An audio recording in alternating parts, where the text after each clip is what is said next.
All right, what is going on, everybody? Welcome back to SaberSim's DFS Office Hours. It is Thursday, June 16th of 2022. Thank you for tuning in here today. We are on time here. I made sure I pressed the go live button at exactly 2 p.m. Eastern. I know we are a couple minutes late yesterday here. So on time, ready to rock here for today's show. If this is your first time watching or listening to Office Hours, my name's Jordan. I'm the head coach here at SaberSim, and DFS Office Hours is an open Q&A style show where I answer questions from the SaberSim community about SaberSim, about DFS, whatever you guys want to talk about. Your questions drive the conversation on this show. If you have questions you'd like me to answer, you can email us, support@sabersim.com. If you're here with me live, first of all, welcome. But second of all, you can post your questions in the YouTube chat here. And whether you're watching live or catching the recording of this show, you can always post questions in the Office Hours channel in our Slack community. If you are not already a part of our Slack community, definitely get joined up there. There's awesome conversations going on every single day, and there's a link to join in the description of every past show. We have a few different questions in our queue here for today. We'll get into these here in just a moment. I see a few questions about team stack ownership, groups, research build process, small slate strategy on DraftKings, a variety of different things here in our queue for today. So if you have questions for me, go ahead and get them in now. US Open is off to a good start for me. Over the field on Rory, over the field on Aaron Wise, I'm over the field on John Rahm. So it appears that I've won. So I'm just waiting for DraftKings now to pay me out. So whenever they are ready, I will be happy to collect my winnings here on this Thursday afternoon. It was quite a sweat. I appreciate all the support that I got during this time. It's a big win for me. So I'm glad to have taken down all of the US Open contests this week. But in all seriousness, nothing better than a little bit of a Thursday morning split sweat for a golf tournament. As always, I am prepared to watch those winnings go down over the course of the weekend here as things shake out. But anyway, let's get things moving here and jump in. I wanted to start. I think this is actually a good question to start with here. So I'm going to pick this one up. This is from Jimmy. And he said, I feel like I don't use the groups option enough. Is this something that you use? And if so, what are the recommended parameters to use with it? Any thoughts? Yeah, so I do have some thoughts here. So first of all, the groups, for those of you that don't know it, this is somewhat of a new feature still. This, I think, came out in the last, I would say, few months, maybe earlier this spring. We've added so much to the app this year that it's hard to remember when some of this stuff came out. But player groups, right? You can group different combinations of players together. Maybe you take Severino and Ohtani and say no more than one, right? This kind of group would be something like, oops, I didn't mean to build. Maybe something like kind of an ownership focus group, right? You're going to say, I want to take the two chalky pitchers on the slate on a little 5-game slate like we have here tonight, split them up. I don't want to get both of them in the same lineup, something like that, right? Well, so the groups are best thought of in general, I think, as a way to get additional control over your lineup constructions, right? In a traditional optimizer, you typically have to make a lot of player groups because left to its own devices, all that tool is going to do is optimize for the highest average projected lineups. It's not going to know how to deal with things like ownership. It's not going to know how to deal with things like correlation. Those are the big ones in particular. I think in particular correlation, right? A lot of times, on a traditional tool, you may have some stacking tools or something like that to account for correlation. But in a sport, a good example is a sport like basketball, where most of the correlations or most of the important correlations are negative. You have to spend a lot of time building player groups to avoid big combinations of negatively correlated players in basketball to avoid getting them into your lineups, right? I think that's a very common use case. Well, SaberSim understands correlations and it understands ownership, right? And it understands ranges of outcomes in the form of our sim precision slider. So you don't need to rely on player groups as much on SaberSim as you might on other tools. For what it is worth, I rarely build groups at all. I actually probably can't even tell you the last time I used the player groups to actually do something as opposed to just demonstrate something on the stream here. But if you have a particular opinion about what types of lineup constructions you want for the slate, it's a great tool to use, right? And that's kind of most often when we get questions on here where I hear from people, maybe you do say, I don't want to see, I want to play, I want to differentiate my lineups in a particular way where I don't want Severino and Ohtani in the same lineup together tonight, because I think that's going to be a common pairing, right? That's a good example, I think. And you want to group that out. I do also think, another example here is on golf. I know sometimes people maybe don't want to have certain combinations of low salary golfers, right? Maybe you want to set a rule and say you can take all of the golfers in the pool and set a grouping rule or something like that, and say, this is a common rule that I hear kind of comes up often. I only want one 6K golfer max in my lineups. So you can group all the 6K golfers and say less than or equal to 1 or something like that, right? I wouldn't ever feel, I don't think with the way that SaberSim works and everything that it takes into account automatically when you build your lineups, I can't really think of any example or any slate or contest types where I would say that groups are a necessity to be successful. I don't think it's ever a necessity. I think it's a good tool if you want that extra layer of control. The last note I will make on it is that if you are going to make groups, I would try to approach them with some flexibility. So you'll see when you make a player group on SaberSim here, there is, let's add a couple other pitchers in here. Okay, let's grab maybe the top 4 guys, right? So there's a variety of different operators you can use here to set that rule. And, you could say equal to, I don't know, 1, right? You could also say less than or equal to 1, right? I think in general, try to pick operators and try to build groups in a way that does offer the builder some level of flexibility, right? SaberSim still has a lot of power managing correlations and ownership and the ranges of outcomes on its own. And if you can create groups that allow some wiggle room for the builder to build a wide variety of lineups, I think you'll be better served in the long run for that. So that would be kind of like a best practice thing, I would say, with the groups. And I would also say, take a light touch. I guess this is another good best practice thing, right? If you're interested in experimenting with this, right? First, build some lineups for the slate without any groups at all, with your default sliders, and see what kind of lineups you are getting. And look at your lineups and see, are there issues with the constructions? Are there things you don't like based on, what you're seeing on the correlation or the combinations of differently owned players or things like that. And then figure out what is an appropriate set of groups to make for that particular slate, right? Maybe SaberSim thinks that a particular construction is effective that you want to avoid, then set a group to particularly target that. But I really don't think, a lot of the way that SaberSim was designed was intentionally to make it so that you don't have to feel like you need to set a bunch of groups up front to get good lineups, period. So, but good first question to get us started with here. And 8 game here. I see your question here. And I missed your question from yesterday. So let's touch on this real quick. So this had come up yesterday. I understand how to send the exposures from the home screen for future builds. My question is there a quick way to remove them to default? I had very strict exposures that wouldn't allow me to generate or edit 150 lineups. And then SaberSim would freeze up. So if you've set exposures, or if you've sent exposures home, right, you can reset these player exposures here with this button. This will pop up when you have a max exposure set, and you can click reset. It'll reset everything, right? It'll reset player exposures. It'll reset player projections, things like that.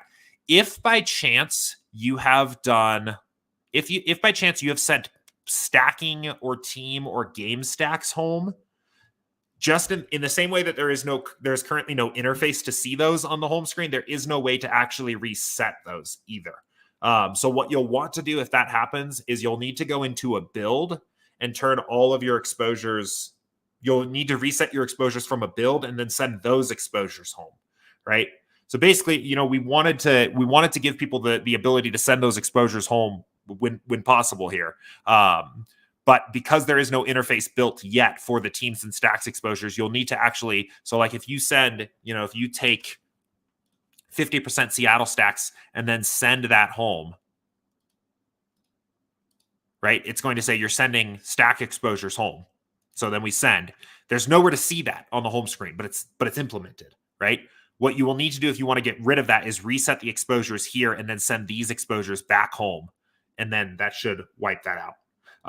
Eight Game says that's what I'm doing. If that is exactly what you were doing and you were still running into issues, I would use the settings and then report a problem.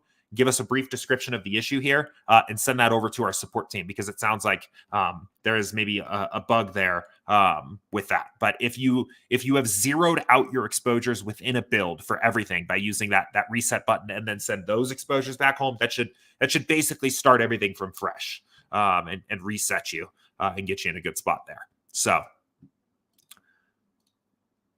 okay, cool. GA33 asks a question here about team stack ownership. He said, is there a way to see projected ownership of team stacks? There isn't directly at the moment. This is something we've talked about adding. Variety of different ways for us to tackle this. Stack ownership is one of those things where it starts to get a little interesting. Let's say if you're projecting third base ownership, one of the convenient, facts about doing that is that everybody has to roster a third baseman.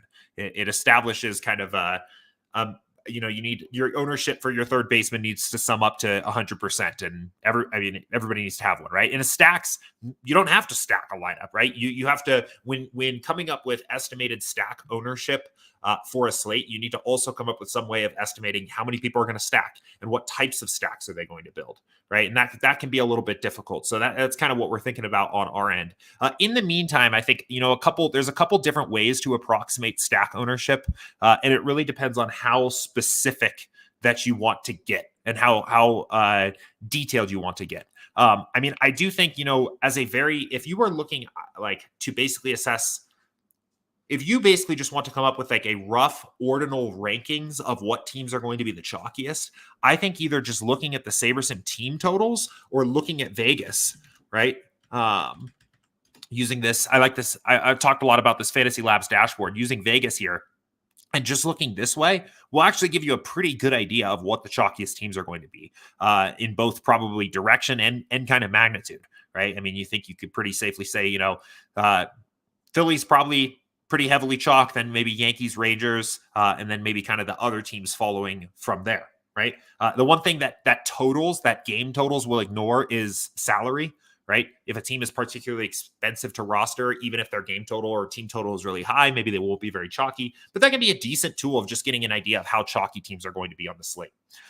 If you are interested in a little bit more of actually, maybe calculating this a little bit more precisely, one thing that I've done in the past that I've had some decent success with is pulling down downloading the player projections and pulling in the individual hitting projections from the team and summing up and taking the average of maybe the top 5 chalkiest players on a given team and taking the average of that and saying that's going to be the team stack ownership.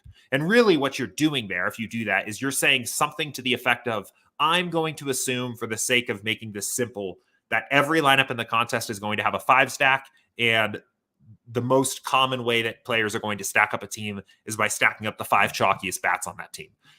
Maybe there's weaknesses to those assumptions, but I think it works at a pretty, I think it works at a decent basic level of trying to approximate stack ownership. I think that is probably my favorite way. I think that's probably the easiest way of doing it. That's probably my favorite way of doing it. I've had pretty good success with that. I know some people have talked about here in the comments and the chat of this show before, some more robust ways of calculating stack ownership like that. I do think an average of the 5 chalkiest bats, or even maybe the 1 through 5 hitters, will work pretty good. That will get you pretty far along. I know Safo was mentioned in the MLB chat the other day that he'll just take the sum of all of the batting ownership on a team and just use that as a way to kind of roughly visualize how owned different teams are going to be. I think that's a fine approach as well. I do think one other thing that you can do, especially if you really kind of want to get a little bit more nitty gritty here, is run lineup builds and force certain stack rules and see what kinds of stacks you are getting to. I have, done something like, there's old videos up on our YouTube channel where I ran basically what I used to call chalk builds. And what I would do is I'd basically say, if somebody approached a traditional optimizer with an average set of default projections, right? Average projections from somewhere, and forced a rule onto that optimizer and said, give me a 5 stack in every lineup, and then just pressed build, what kinds of lineups would they get? And I think you can build lineups like this here and see, let's actually just experiment with this here and build 1,500 lineups like this and see what are your stack exposures, right? What are your stack exposures to different 5 stacks?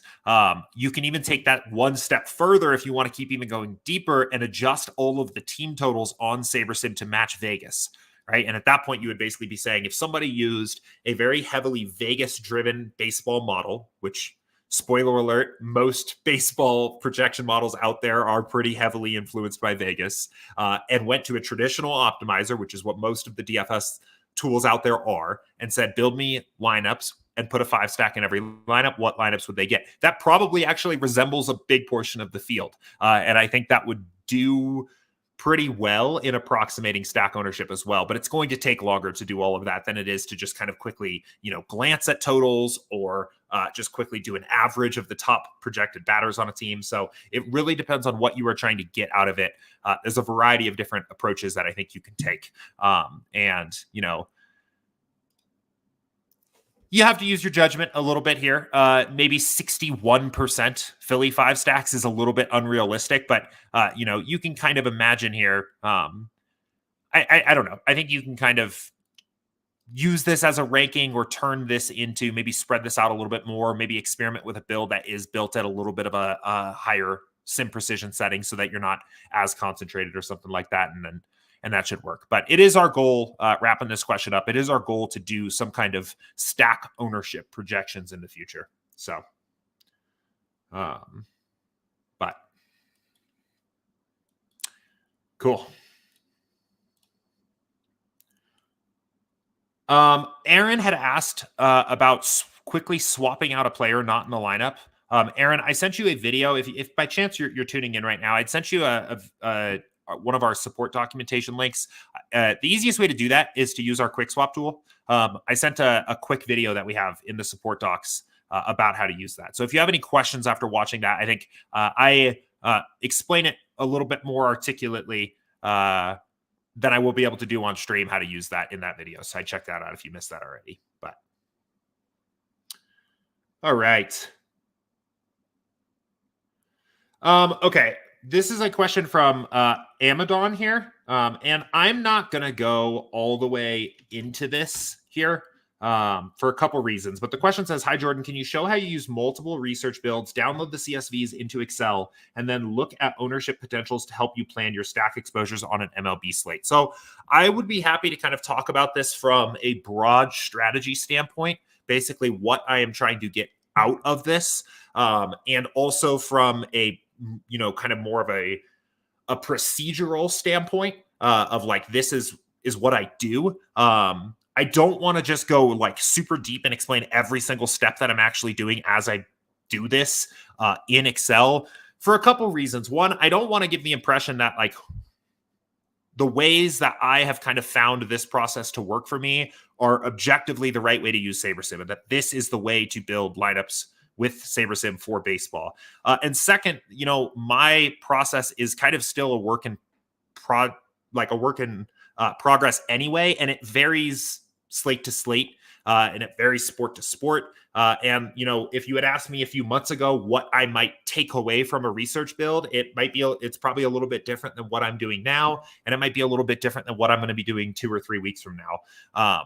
But I will kind of show you in general a few things about what I'm actually trying to accomplish with this here. So first of all, for those that are unfamiliar, because I know we have new people watching this stream every single day, and I think this build without context is a little unclear what's going on behind the scenes. So I like to run these research builds. I run them for most sports and slates. What they essentially do is they take a 1,500 sample of a slate simulation, right? We turn the sliders to 0, 0, 10. And we are basically, these sliders are going to build an optimal lineup for a given slate simulation, where we take a single game for every game on the slate, figure out what those players scored in that set of sims, and print the optimal lineup. And this is mostly used for me to calculate ownership inefficiencies. I want to say, if a player has a 20% chance to be in the optimal lineup in 1,500 slate sims, but they're going to own 45% of the time, I think the field is being inefficient there. I think there's an opportunity to exploit that inefficient ownership.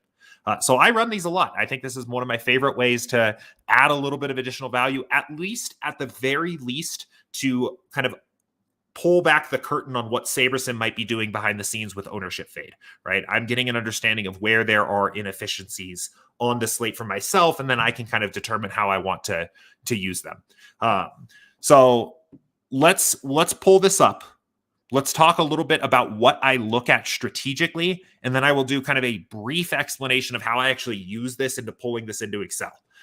So again, strategically speaking, right, I am looking for situations where this number, let's make this a little bit bigger because I know this is hard to read. That should be pretty good there. And let's do this real quick so that we can see the lineups too. I'm looking for situations where there's a difference or a significant difference between this number, which is the percentage of lineups, in the field that will have this player in it, and this number, which is the percentage of the time that player is optimal, right? And you can use the leverage column here, which quantifies that difference, right? And in theory, if a player's percent chance of being in the optimal lineup is about equal to the player's percent chance of being in the winning lineup in a contest, there's a market inefficiency there, right? So in this case, looking at the pitchers, the field is maybe over-owning Severino 19% of the time, approximately, right? And I will use this to basically get an idea of maybe where some of my favorite fades or plays on the slate are. And it's not, I think this is partly why I want to be careful with the way I explain this, because it is not just like a science. What you take away from a research build for me is not identical every single time, right? Here's an interesting example of why that is, right? You might look at this and say, okay, the best overall fade on the slate or the best overall pitching fade on the slate is Severino, right? He's negative 19% inefficiently owned. Well, he is also the most likely to be optimal pitcher on the slate. He is optimal 36% of the time. There's a little bit of a push and pull there, right? And it's going to depend a little bit on what contest you are playing and what you are trying to accomplish, whether he is truly a good fade, or if maybe you want some exposure, or maybe, he might be a player that you want to match the field on. He might be a player that you want to fade completely in. He might be a player that you want to be over the field on, even if maybe you're playing a small field thing where the value of getting the guy that's likely to be optimal 36% of the time outweighs the fact that he is maybe inefficiently owned in a contest where you're only playing 150 other additional lineups, right? So I think I often pull this up as a way to explain how I get a feeling for where I think some inefficient ownership is going to be, but it does depend a little bit on the contest and the slate dynamics itself of how I choose to interpret this on a given slate.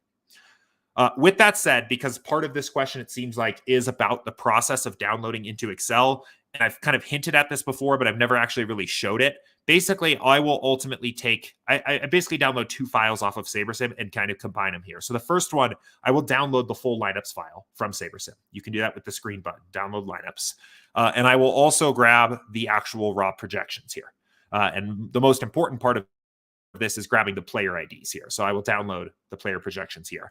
And then let me go ahead and pull up Excel so I can show you kind of how I actually end up doing this. Okay, let me grab this here.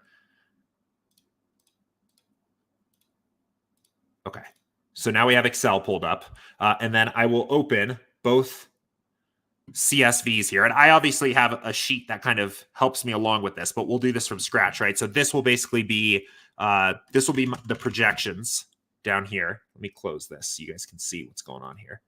Whoops. So I have projections down here.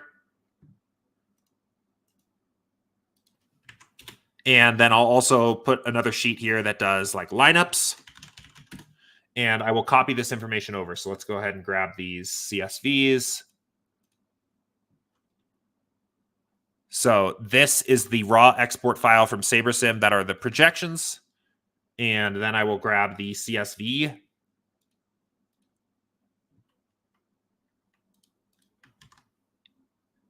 And, oops, losing track of all my tabs here. Then ultimately what I will do here in some way or the other is, maybe with another column or another sheet, I will say optimal rate. And you can use what's called this is pretty small too. Let me see if I can make this bigger. I might not be able to make this any bigger. Let's see. Yeah, I think we're going to be kind of, here, let's do this. There we go.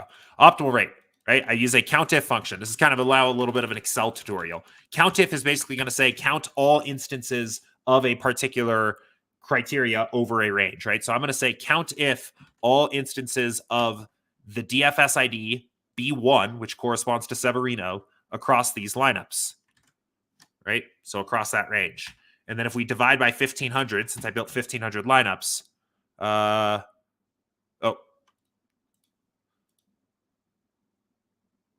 what happened there? Oh, I mixed these up. That's the wrong order here.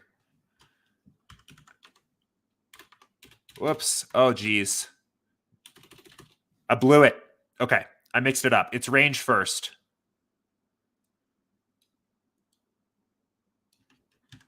And then it's criteria. And then divided by 1,500.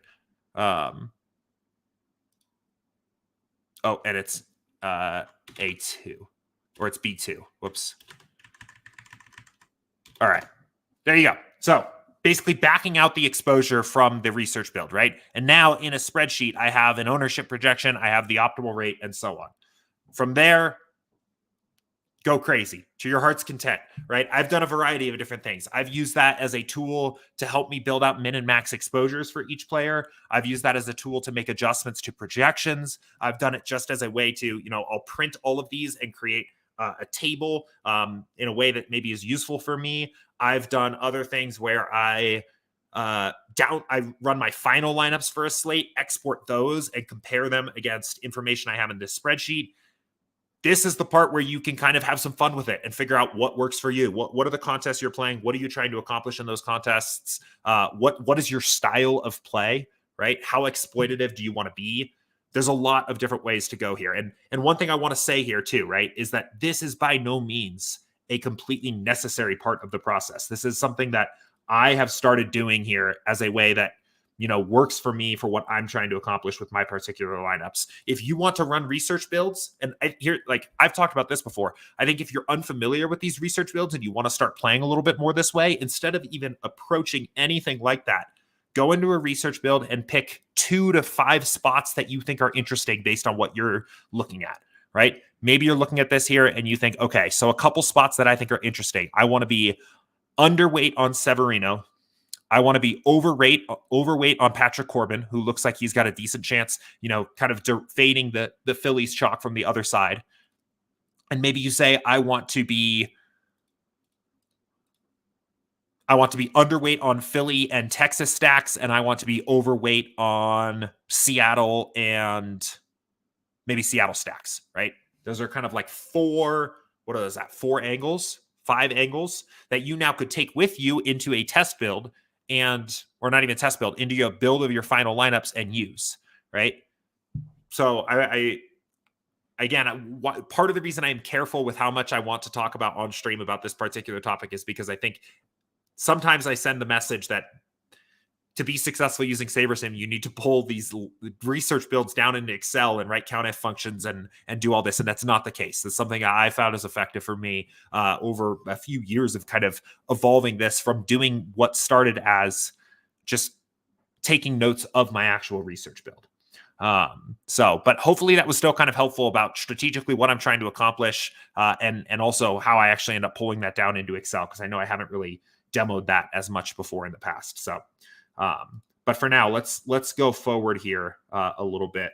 And I'm going to jump over to YouTube chat here and get caught up first. Jared said, DraftKings question on small MLB slates. Is there a certain amount of games that you would recommend forcing a hitter versus your starting pitcher in a lineup? How many is too many? #loaded question. Thanks. I don't think I ever forced that. But on 3-game slates and smaller, you will see that the toggle to allow batters versus opposing pitchers comes on, which will basically tell SaberSim, hey, it's okay to do this. Because the correlation slider is still non-zero, and pitchers have extremely negative correlations to their opposing batters, it's actually still pretty unlikely, I would say, that you get those combinations of players. But this toggle will at least allow it to happen. Above and beyond trusting that. I don't ever force that in. The only situation I could even think that you would want to do that is if you were playing maybe a very small slate on a very big contest. Like, I know, so like maybe like baseball playoffs, especially towards the end of the playoffs when you have pretty small slates and people are kind of excited for the playoffs and maybe the contests get a little bit bigger. Maybe it makes sense to try to like force some negative correlation in there to avoid getting duplicated or something like that. But that seems to be a pretty niche case. I don't think it's ever worth like forcing it in. I think, at worst you allow it to happen in a handful of lineups where it makes sense because that toggle got turned on, but that's it. So Rogue said, why is it that in most MLB/NBA showdown, SaberSim gives you default ownership fade lineups with like 4 to 5 meh players and 1 to 2 studs versus the usual winning is 3 to 4 studs and 1 outlier/flyer? I don't know if that's necessarily true. Like, I think there's a variety of different ways to get different in showdown. Like, there's going to be those constructions where a guy gets minutes. Like, there's going to be those situations where a guy was under projected by basically the entire field, and it ends up being that like I don't know, a Juan Toscano Anderson lineup because he happened to get 10 minutes because of an injury or something like that, ends up and scores like 12 points, ends up breaking the slate, right? And the optimal construction ends up being something pretty chalky, like Curry captain, Smart, Green, Tatum plus JTA, right? Excuse me, one sec. Throat's drying up on me here. I'm talking too much. I need a sip. Okay, so those happen, right? And that can happen. And I mean, what's challenging about that is sometimes that guy is a guy that wasn't projected to be in the rotation, and you might not get any of that lineup, period, right?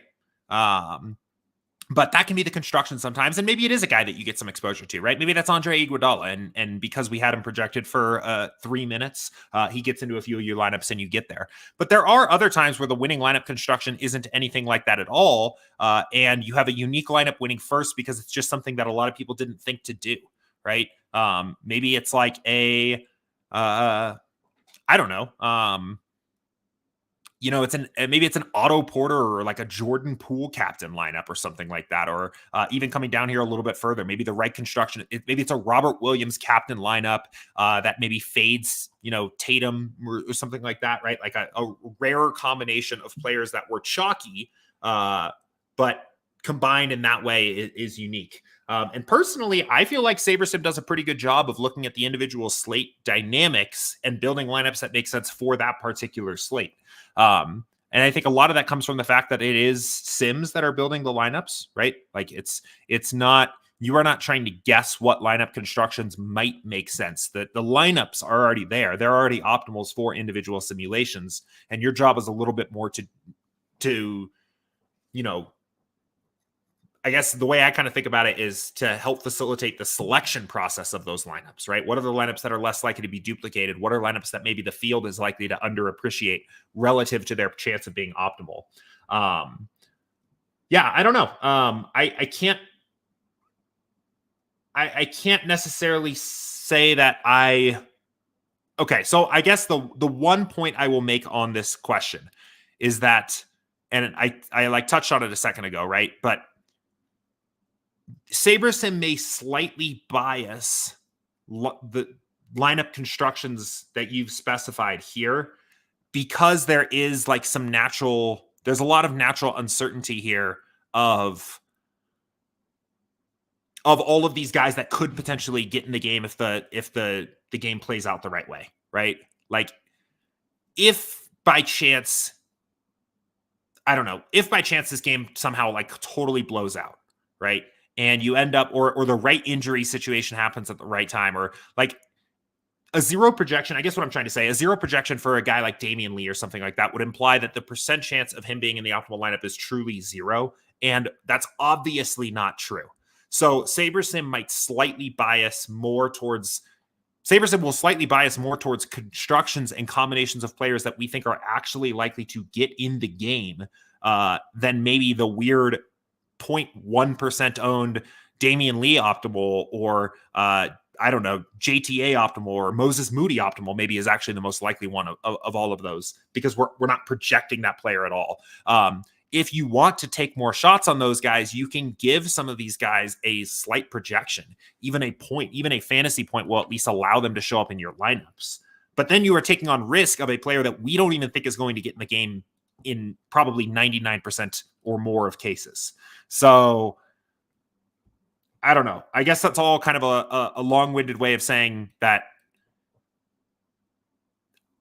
because simulations are powering these lineups, I don't think there's a huge bias there. I think for me, at least anecdotally speaking, SaberSim does a really good job of picking up on the slate dynamics and building the lineups that have a chance of being unique and optimal for that particular slate. But if there was to be a bias there, it may be because of the way that not every player's projection truly represents, like, no player in theory really has a 0% chance to be optimal. I don't think. But yeah, it's an interesting one. I feel like that's an interesting question. But anyway, I'm going to move on from there for now. Okay, Jared says contest selection, especially head-to-head, for example, $1 head-to-head, seems like out of all posted contests, there could be 5 or 6 different lineups between all of them. Is there a way around this? Yeah, don't play cash. That's like the way around it.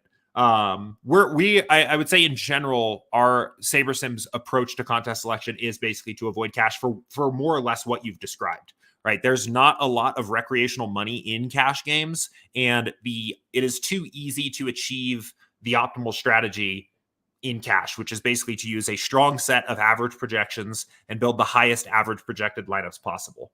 There are some very subtle nuances to cash games above and beyond that.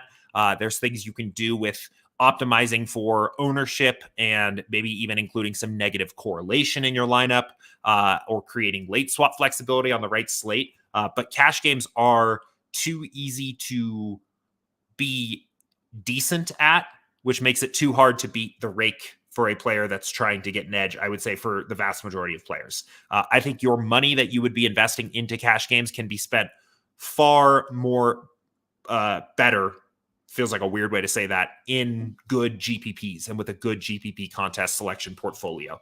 I would recommend, if you haven't seen it already, checking out our recent video on contest selection. We actually just put this out. So on our SaberSim channel, in this very top playlist on the right, play these GPPs to maximize your DFS profits. Our data scientist, Eric, basically conducted this like month-long, almost 6-week-long research project where he did full contest simulations for essentially the entire lobby for baseball on DraftKings, and came up with this whole framework of how to optimize your contest selection and build out this lineup or this contest portfolio that maximizes your upside while minimizing your risk. It's really cool. I don't think there's anybody else in the industry that's even talking about contest selection in this way. This is an hour-long video because I just kept having questions, and we had a really interesting conversation about this framework. But if you've only got 15 or 20 minutes, the first 15, 20 minutes or so of this is basically the fundamentals of contest selection from our perspective, basically from what our research found. So I think coming back around to the cash games thing, I think there are some specific sports where you can be successful in cash, but it's probably only really football, maybe very early season basketball. If you want to be successful in cash games, basically you need to find a part of the lobby where it is flush with recreational money. And football is a good example of that, right? If you go play head-to-heads in week 1 in football, you won't see this concept that you were describing here. It would not surprise me. You're talking about these 5 or 6 different lineups across all of the different head-to-heads. You know, that very well may be just like the optimal lineups from 5 or 6 different projection systems, right? Like you may be playing up against like the Bats optimal, and then maybe somebody's running SaberSim's optimal, and then maybe somebody's running Osimo's optimal, or Stochastic's optimal now, right? And maybe somebody's running the Roto Grinders optimal or something like that, right? All of these different sites. And there's probably some subtle differences between the projections of all those different sites, but the average projections are all probably going to be pretty close.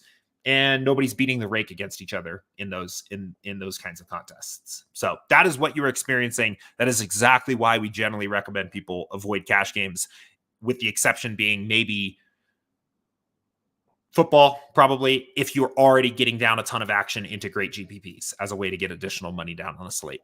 So, but good question. Yeah, good question. Okay, let's see.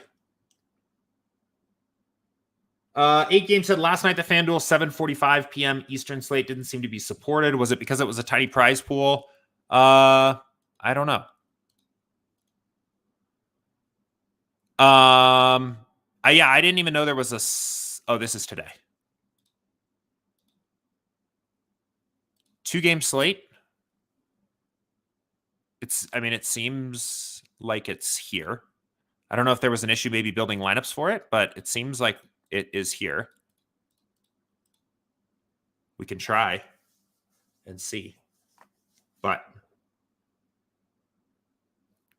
yeah, it's up here in the app. I'll see if some lineups build, and then we can see if you're running into any issues. It might be a better question to send over to support. My troubleshooting options here are somewhat limited on stream here, so might be a good opportunity to reach out to support and see if you were running into any build issues or anything like that. 8 Game said, "Can you make a lineup?" We will try. Let's see. It is going a little slow, so it's possible there was something up. I apologize for any issues that were coming up. Regardless, it's possible this is just kind of a slow build as well. Sometimes you can get a slow build. Maybe we reset this, but let's see. I'm going to start with another one, but maybe you're right, and we can look into this here. Let's just try to build 100.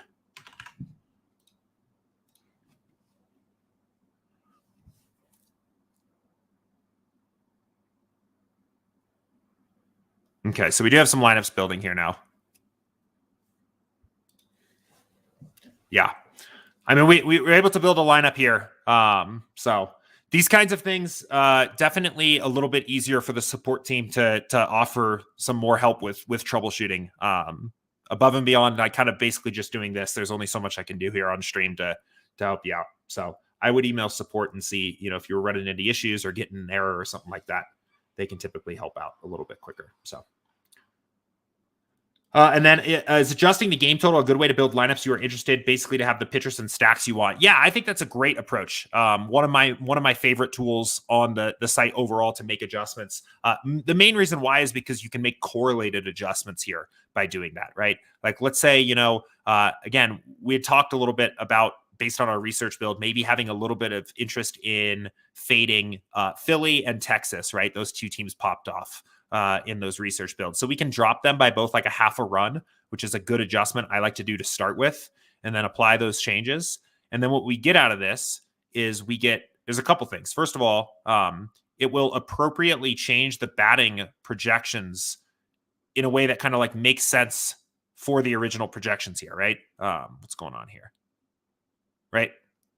So I don't know why. There we go. Right. So you don't have to worry about like how much am I going to lower each individual hitter on the team. It kind of handles that for you, but you'll also get a little bit of a boost to the opposing team pitcher, right? Which is a good thing. If you want to fade the Rangers bats, it probably makes sense that you're a little bit more bullish on Bo Brisky, or in the case of Phillies, you're a little bit more bullish on Patrick Corbin, right? Like that kind of thing makes some sense there.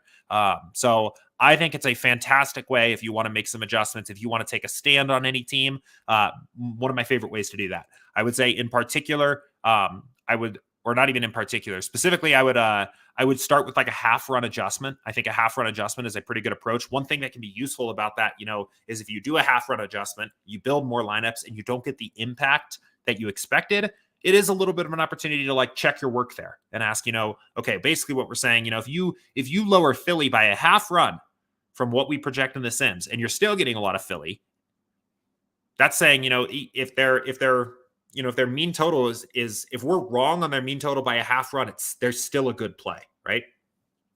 And maybe you want to go a little bit further. Maybe you take them down a full run. but it's a good opportunity to kind of check your work as you're going along here. So again, definitely in highly correlated sports like baseball, I really like the team totals. It's not something that I think is as useful or something that I would do very often in like basketball, where I think maybe you want to make adjustments more on the individual player level. But for baseball, I think it's a really good one. So. Okay, Patrick said, I never pay attention to the payout structure in big GPPs when I MME going forward. Do I need to see if it's a balanced payout or flat structure like the MLB single entry battery? Yeah, so the payout structures for contests, I would say, do kind of follow the trend of what. So payout structure is kind of missing here in our default drop downs, right? Like we group things by contest style and entry limit and entrance, and change up the optimal strategy based on that, right? A 500 person single entry contest is different than a 50,000 person 150 max, right? And I do think payout structures in general do kind of follow the trends of these, right? So like most single entry contests are pretty flat payout structures. So when you click a single entry like the battery, for example, and you change these sliders that have been optimized for those kinds of contests, it does in some ways naturally take into account the payout structure there a little bit because of that, because most single entries are pretty flat. I think it is still a good idea to look at, especially in some of the larger field contests where there can be a discrepancy of the way a contest is paid out, right? For example, at two completely different price points, the mini max at the low stakes in general is going to have a much flatter payout structure than the flagship contest, the $15, right? The $15 is quite a bit top heavier than the mini max. You may need a little bit more, you may want to be a little bit more aggressive with the way that you handle ownership and variance in something like the flagship than you would need to be in the mini max because of the way that contest is paid out.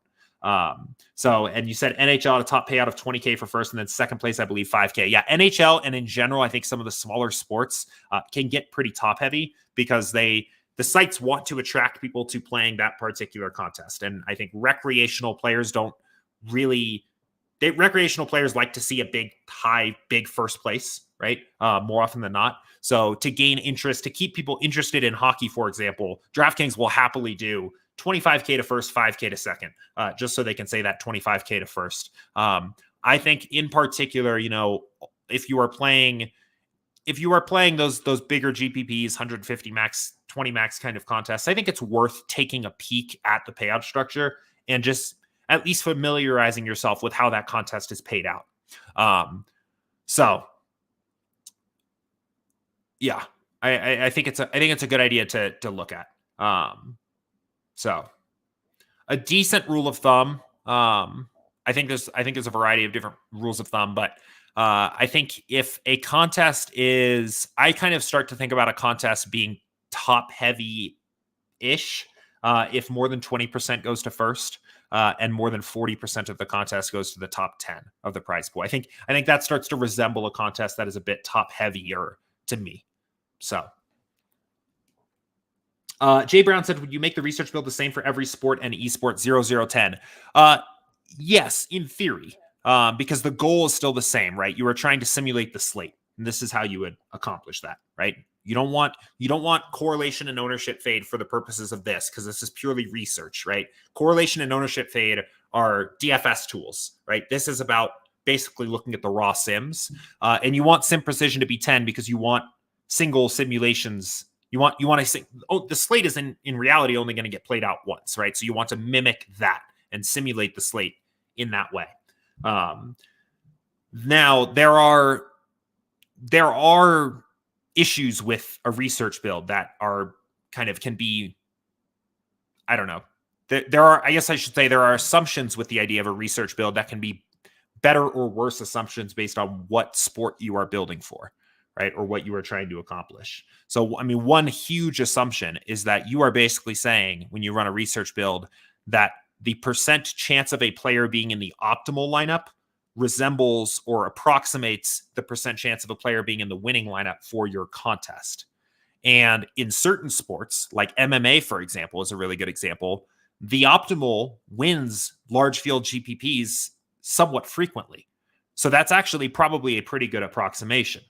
Now, in a sport like baseball, the true highest scoring optimal lineup you could build, even for a 5-game slate like tonight, is very unlikely to be the winning lineup, even in larger field GPPs. Just because there are so many players in the pool, it's very hard for somebody to just find that lineup.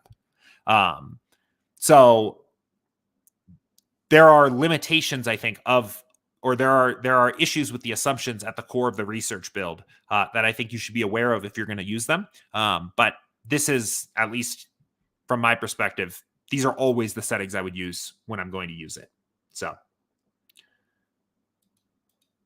the Nit said, if we are on the 20 max package, can we make 2 different 20 max builds, label them, and fill in 2 different 20 maxes?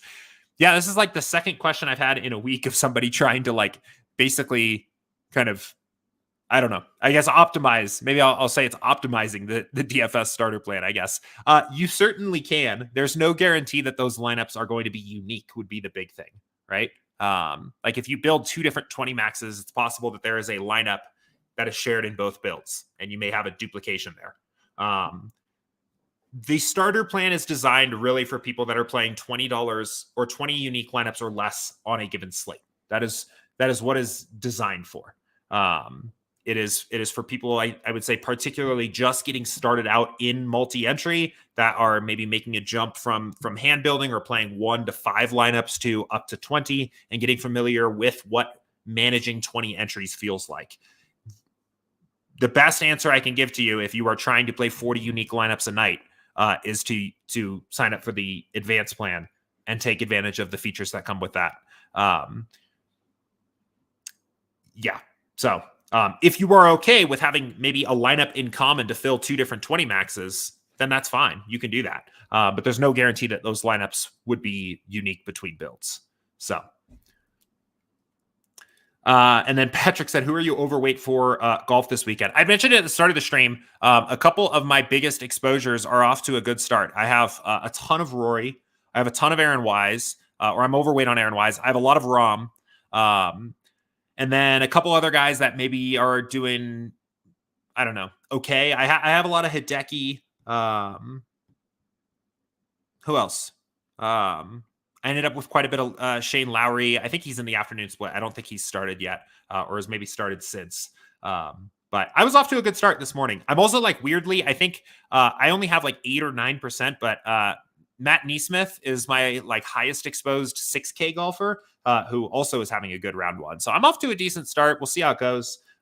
Typically expect to have my hopes and dreams crushed by golf DFS by like Friday afternoon most weeks anyway. But what about you? Who are you guys? Anybody that played the US Open this week? Who are some of your guys' favorite plays? Let me know.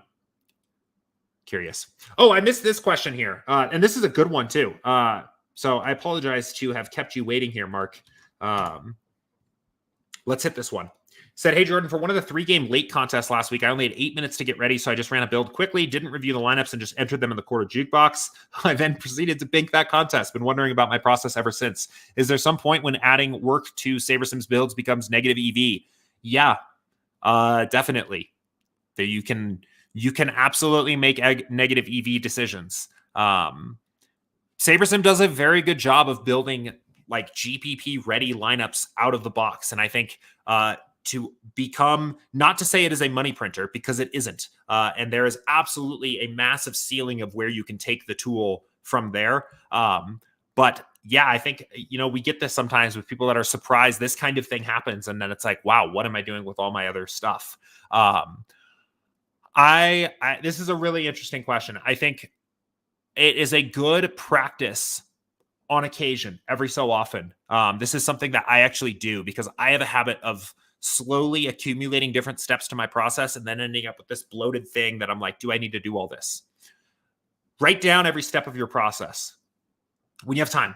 This is a useful exercise to do. Write down every step of your process that you're actually doing. And then write down about how long it takes, right? Just approximate it. Write down what you get out of that, right? And then go through that process, maybe of like step by step, and ask yourself, is the time that I'm spent doing worth it here? is this redundant based on other steps of my process or other things that maybe SaberSim is doing for me? And how much of this do I actually want to retain, right? And I think that can be a little bit of a trimming of the fat each time you do this here to bring things back down a little bit. And again, that's not necessarily to say that, I don't come on this show every single day and say, no, don't do anything else. Push the green button and print money and go on your way, right? There are absolutely ways to add a lot of value here. And, there are things that I like to do with my process with these research builds, but I do think it's easy to fall into a trap of doing a lot of things that are at best neutral EV and at worst negative EV, right? And I think asking yourself, what are you getting out of different steps in your process can be a good way to combat that. One other point I would make there too is the less sure you are about something in general on SaberSim, the less confident you are if that is a good thing to do, the more I am inclined to do it after the build has been made, right? Because what's nice here, so like you can build lineups here on SaberSim. So let's build for a 20 max, right? And if we build these lineups, we are going to take default projections, default ownership, and default settings for the contest we are playing and build 500 lineups here. And these lineups are likely to be pretty diverse, right? And we only need to end up with 20. So let's say our research process, whatever it involves, has made us decide that we are going to completely fade Ohtani and Severino or something like that, right? But maybe we're not super confident about it. We can go in here and eliminate them from the pool and basically arrive at, so let's see. Oh, actually, we're almost doing that already because the ownership fade slider is so high. But we can go in here and do this. And what we will get out of this is basically the top 20 lineups out of a pool of 500 that was made unopinionated about that particular decision, right? If we made that adjustment in step 1 or in the pre-build process, right, we would opinionate that pool. We would say remove these pitchers, then build lineups. Now, if you are very confident about that decision, you will end up with a better and more flexible pool for other things you want to do that you are less confident about maybe in the post-build process. But I do think there's a very good general rule of thumb here that the less confident you are that a decision you are making is the positive EV decision for that slate, the more I would feel comfortable doing it in the post-build process than the pre-build process. And for what it is worth, for these like 3-game late kind of contests, all of the different showdowns, when I have time and I am grinding every single slate, on a lot of these kind of auxiliary extra slates, I will legit just take what SaberSim is giving me. And I found that it's pretty successful. So I will do like my full process for the main slate where I'm doing my research. I'm dialing things in. I'm making adjustments. But then for the showdowns and the other extra slates throughout the day, I will legit just play what I'm getting because I don't have time to do a full developed process for every single slate. But I want to get action down in different slates. I want to spread out a little bit. And I found that can be pretty successful. So anyway. Good question. Good one to touch on there. Cool. Jared says, does SaberSim offer specific MLB projections for each slate, or do you just stick to the main slate? So we have we have simulations for every slate on that day. Because we simulate every game, right? So no matter how they package the slates up into different showdowns and combinations of slates, we will have sims and projections and ownership for everything that day. So I typically play, lately I've only been playing the main slates. When I have time, and especially at the starts of new seasons, I will like grind like every slate. But I haven't had the time as much to do that lately. But before my recent move, I was hitting everything. I was hitting, like today, I would be in the early, the afternoon, the main, and all 3 showdowns. So I've just been playing the main slates and the early slates. That's just me, though. But we have support for all of those. So HC said, Bryson, Louis, Reed, and Nah. I imagine you have probably some pretty low-owned lineups in there then. I don't think any of those names are too popular. So Patrick said, by the way, thank you for the update. You can finally delete a previous build on the computer. Couldn't do it before. Could only delete previous on a mobile device. Interesting. That's that's not supposed to be new. It's possible. It's probably, maybe we fixed a bug, maybe, but I'm glad it's working. And then over the weekend, I had a player who wasn't in the starting lineup, but wasn't listed out in MLB. Saber didn't account for that player, and I had to manually quick swap that player after updated projection. Yeah, hard. I don't know. I don't know what might have happened there without a little bit more context. Yeah, it's possible. It's possible as well that maybe a sim hadn't finished running yet. I don't know.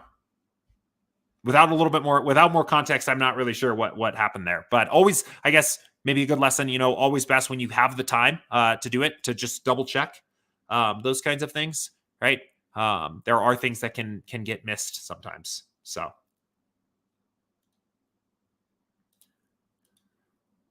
Cool. Well, we are right at about an hour. I think we will go ahead and leave it off there for today's stream. As always, a big thank you to everybody that tuned in and came and hung out with me here for this past hour, chatted, asked questions, and so on. Everybody that watches and listens to the show as it goes up as a recording on YouTube and all of the podcast outlets, I appreciate you as well. Good luck on the MLB early slate. Good luck on the MLB main slate. Good luck if you're playing the NBA Showdown, and good luck, of course, if you are playing the U.S. Open DFS and anything else in there going on as well. We'll be right back here again tomorrow, 2 p.m. Eastern for Friday's show, and I will be right back then. So take care. See ya.